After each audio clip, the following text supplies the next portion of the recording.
Ida for not allowing our daughter's boyfriend to stay with her on the trip we are paying for and offering an ultimatum. My husband, our 16-year-old son, and I are going next month to visit our daughter at her college, which is a few states away. She is a freshman and has been with her boyfriend Steve for 3 years. Steve is really a great kid, but since money is a bit tighter in his family, he is doing 2 years at junior college while working to save up for the school my daughter attends. We have never taken him on a trip, but since he says money is right, we decided to bring him with on our visit to see our daughter.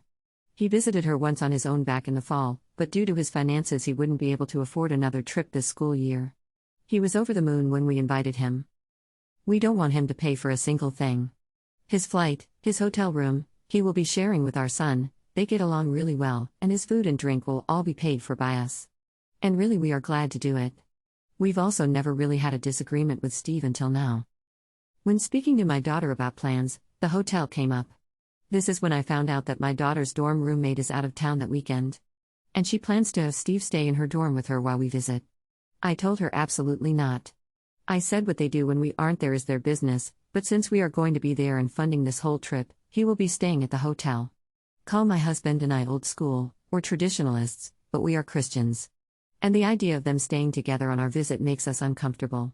We think we are being rather generous to take him in the first place.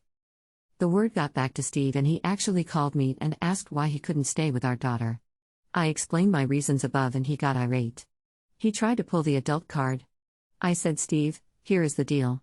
If you want to stay with her, that's fine. You will still be welcome to tag along with our family. But there will be separate checks on every meal. And he could figure out his own way there.